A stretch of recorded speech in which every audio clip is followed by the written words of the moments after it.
সূরা কাউসার 5 বার পাঠ করে সরিষায় ফু দিয়ে শত্রুকে 2 মিনিট একেবারে ধ্বংস করে ফেলুন, শায়েস্তা করে ফেলুন, দমন করে ফেলুন। আপনার শত্রু আপনার কোনো ক্ষতি করতে পারবে না। আপনি অস্থির হয়ে পড়ছেন শত্রুর যন্ত্রণায়, চতুর্দিক থেকে শত্রু আপনাকে হামলা করছে, ক্ষতি করতেছে, হিসেবে আপনাকে নামাচ্ছে, কোন ভাবে উপরে উঠতে দিচ্ছে না। আর কোনো টেনশন করতে হবে না। আপনি দুশ্চিন্তার মধ্যে পড়ে গিয়েছেন, দুশ্চিন্তা আর করতে হবে না। আপনি সূরাতুল কাউসার 5 বার পাঠ করে সরিষায় ফু দিয়ে শত্রুকে একেবারে ধ্বংস করে ফেলুন। প্রিয় ভাই বোনেরা, শত্রু যদি হয় আপনার অনেক শক্তিশালী, অনেক জনবল হয়, অনেক অর্থ সম্পদ যদি তার থাকে, আপনি অস্থির হয়ে পড়েন যে আমি তো তার সাথে পারবো না, অবশ্যই আপনি পারবেন। নিয়ত করে আপনি আমলটি করুন, আপনার শত্রু একেবারে ধ্বংস হয়ে যাবে, নিস্তেজ হয়ে পড়বে, আপনার কাছে এসে স্যালেন্ডার করবে। আর আপনাকে দেখে সেই রাস্তা থেকে আসবে না, অন্য রাস্তায় দৌড়িয়ে পালাবে, আপনাকে দেখে এসে অন্য রাস্তায় চলে যাবে।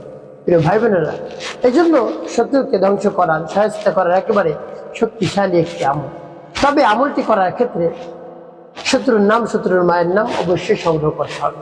এরপরে আর কি রাখতে হবে? আপনার কাছে কিছু সরিষা রাখতে হবে, ভালো ফ্রেশ কিছু সরিষা আপনার কাছে রাখতে হবে। রেখে তারপর আমলটি আপনি শুরু করবেন। প্রিয় ভাই বোন, আমলটি কখন কিভাবে করবেন, কোন নিয়মে করবেন বলে দিচ্ছি। তাই বিস্তারিত জানার জন্য, আমলটি শিখে রাখার জন্য ভিডিওটি না টেনে ধৈর্য এবং মনোযোগ সহকারে শেষ পর্যন্ত দেখতে থাকুন। তাহলে আপনি অবশ্যই সঠিক নিয়মে, সঠিক পদ্ধতিতে এই আমলটি করতে পারবেন। তাহলে চলুন কিভাবে আমলটি করতে হয় জেনে নেওয়া যাক। শুরুতেই বলছিলাম, আমলটি শুরু করার ক্ষেত্রে শত্রুর নাম, শত্রুর মায়ের নাম লিখতে হবে, লিখে রাখবেন কাগজে। তারপরে আপনি কি করবেন? আপনি সরিষা রাখবেন, আপনার কাছে লিখে রাখবেন ভালো কিছু সরিষা। এরপরে আপনি পবিত্র স্থানে বসবেন, নির্জন একটি জায়গায়। তারপরে আপনি 3 বার ইস্তিগফার পাঠ করবেন, ক্ষমা চাওয়ার দোয়া, আস্তাগফিরুল্লাহ রাব্বি মিন কুল্লি যামবি ওয়া আতুবু ইলাইহি লা হাওলা ওয়া লা কুওয়াতা ইল্লা বিল্লাহিল আলিয়্যিল আযীম।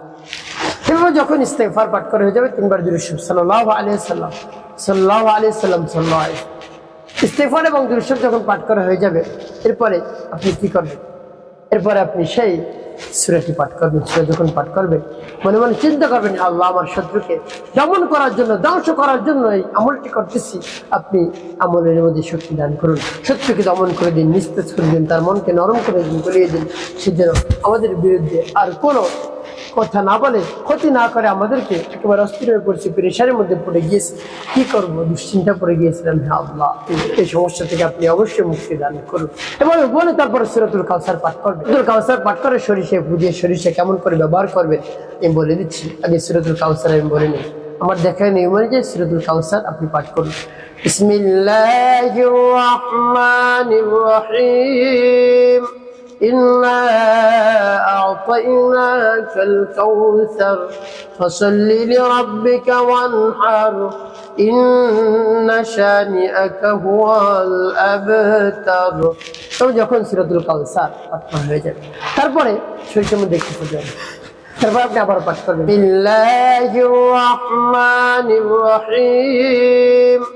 إنا أعطيناك الكوثر فصل لربك وانحر إن شانئك هو الأبتر। তারপর আপনি মনে দরদ দিয়ে আবার করবেন, বিসমিল্লাহির রাহমানির রাহিম।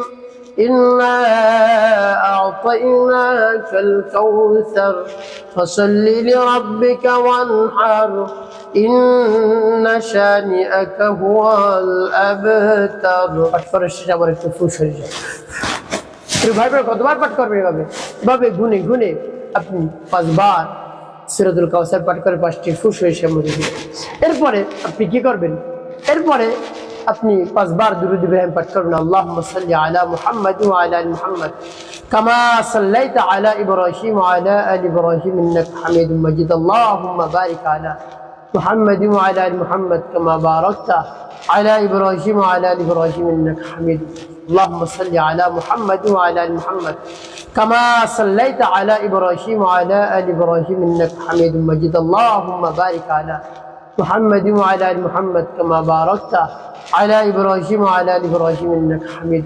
اللهم صل على محمد وعلى آل محمد كما صليت على إبراهيم وعلى آل إبراهيم إنك حميد مجيد. اللهم بارك على محمد وعلى آل محمد كما باركت على إبراهيم وعلى آل إبراهيم إنك حميد مجيد. اللهم صل على محمد وعلى آل محمد كما صليت على إبراهيم وعلى آل إبراهيم إنك حميد مجيد. اللهم بارك على محمد وعلى آل محمد كما باركت على إبراهيم وعلى آل إبراهيم إنك حميد مجيد. اللهم صل على محمد وعلى آل محمد كما صليت على إبراهيم وعلى آل إبراهيم إنك حميد مجيد. اللهم بارك على محمد وعلى آل محمد كما باركت على إبراهيم وعلى آل إبراهيم إنك حميد مجيد. তবে যখন দরুদ ইব্রাহিম পাঠ করা হয়ে যাবে তারপরে সেই সরিষায় দুটি ফুল। ভাই ভাই আপনার আমলটি করা শেষ। এখন বলে দেবো এই সরিষা আপনি কি করবেন। এই সরিষা আপনি গভীর রজনীতে আগুনে টালবেন বা আগুনের মধ্যে নিক্ষেপ করবেন শত্রুর নাম শত্রুর মায়ের নাম নিয়ে। যখন শত্রুর নাম শত্রুর মায়ের নাম নিয়ে গভীর রজনীতে আগুনে নিক্ষেপ করবেন সরিষাগুলো অল্প অল্প করে আপনি নিক্ষেপ করবেন প্রত্যেক দিন। এরকম এক সপ্তাহ পর্যন্ত আপনি চালিয়ে যান। আর যখন নিক্ষেপ করবেন আগুনে শত্রুর নাম শত্রুর মায়ের নাম নেবেন। হে আল্লাহ আমার অমুক শত্রুকে ধ্বংস করে দিন। আল্লাহ আমার অমুক শত্রুকে দমন করে দিন, বশ করে দিন, একেবারে বাধ্য করে দিন, সে যেন আমার ক্ষতি না করে। এভাবে বলে বলে আপনি আগুনে এভাবে সরিষাগুলো নিক্ষেপ করবেন অল্প করে। অবশ্যই আপনি উপকৃত দিতে পারবেন ইনশাআল্লাহ। শত্রু নিস্তেজ হয়ে যাবে, আপনার বিরুদ্ধে আর কথা বলবে না, মুখ খুলবে না। কিন্তু ভাই বোনের একটি কথা মনে রাখতে হয়, 5 ওয়াক্ত নামাজ আদায় করতে হবে, মানুষের কল্যাণে খিদমতে কাজ করবেন। অবশ্যই আপনার জীবন হবে সুখময় এবং শান্তিপূর্ণ ইনশাআল্লাহ।